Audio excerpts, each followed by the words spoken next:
பொன்னி வந்து அவங்களுக்கு தெரிஞ்ச ஆசிரமத்துக்கு வந்து கால் பண்ணிருப்பாங்க. அந்த ஆசிரமத்துல இருந்து வேற ஆசிரம நம்பர் கொடுத்து பேச சொல்லிருப்பாங்க. பொன்னியும் கால் பண்ணி பேசிருப்பாங்க. அவங்க வந்து நேர்ல வர சொல்றாங்க. பொன்னியும் பீர்த்தியும் அந்த இடத்துக்கு கிளம்புறாங்க. நெக்ஸ்ட் சீன்ல ஜெயா வந்து பவானி கிட்ட கேக்குறாங்க, இந்த மாதிரி ஹோம்மேட் கேண்டீன் ஒண்ணு நீ உன் ஃப்ரெண்டு பண்றதா சொன்னல, அந்த விசிட்டிங் கார்டு எங்க அப்படின்னு சொல்லி கேக்குறாங்க. இந்த மாதிரி நான் பொண்ணு கிட்டதான் கொடுத்தேன், அவதான் அந்த செல்ஃப்ல வச்சா, இருங்க நான் போய் பாக்குறேன் அப்படின்னு சொல்லிட்டு போய் பாக்குறாங்க. பார்த்தா அந்த செல்ஃப்ல இல்ல. சரி பொன்னி எங்க அப்படின்னு சொல்லிட்டு பவானி கேக்குறாங்க. பொன்னி வெண்ணிலாவும் உஷாவும் சொல்றாங்க, இந்த மாதிரி அவ பிரீத்தி வீட்டுக்கு தான் போயிட்டு வருதுமா இருக்கா, அங்கதான் போயிருப்பான்னு நினைக்கிறேன் அப்படின்னு சொல்லிட்டு சொல்றாங்க. உடனே ஜெயா வந்து வெண்ணிலாவையும் உஷாவையும் திட்டிடுறாங்க. எப்ப பார்த்தாலும் அடுத்தவங்க என்ன பண்ணிட்டு இருக்காங்க, இந்த மாதிரி பொருளை பேசுற வேலையை நிப்பாட்டுங்க, உனக்கு நான் மியூசிக் புக் வாங்கி கொடுத்துருக்கல, மியூசிக்ஸ் படிச்சு கத்துக்க வேண்டியதானே அப்படின்னு சொல்லிட்டு வெண்ணிலாவை திட்டுறாங்க. வீட்டுல சும்மாவே இருக்காத, ஏதாவது வேலையை பாரு அப்படின்னு சொல்லிட்டு உஷாவையும் திட்டுறாங்க. அதை கேட்டு உஷாவோட ஹஸ்பண்ட் வந்து ரொம்ப சந்தோஷப்படுறாரு, எங்க அம்மா கிட்ட திட்டுவாங்க அப்படின்னு சொல்லிட்டு. நெக்ஸ்ட் சீன்ல மூர்த்தி உஷா வெண்ணிலாவை காட்டுறாங்க. அவங்க 3 பேரும் வந்து பேசுறாங்க. அப்ப உஷா வந்து சொல்றாங்க, என் ஹஸ்பண்ட் எவ்வளவு சந்தோஷமா இருந்தாரு, அவருக்கு இருக்கு அப்படின்னு சொல்லிட்டு நினைக்கிறாங்க. வெண்ணிலா வந்து எப்படியாவது நம்ம ப்ரூஃப் கண்டுபிடிக்கணுமே, பிரீத்தி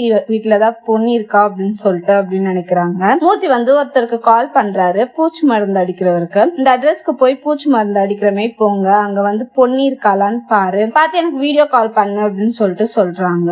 அந்த மருந்து அடிக்கிறவரும் பிரீத்தி வீட்டுக்கு போறாரு. வீடெல்லாம் சுத்தி பாக்குறாரு.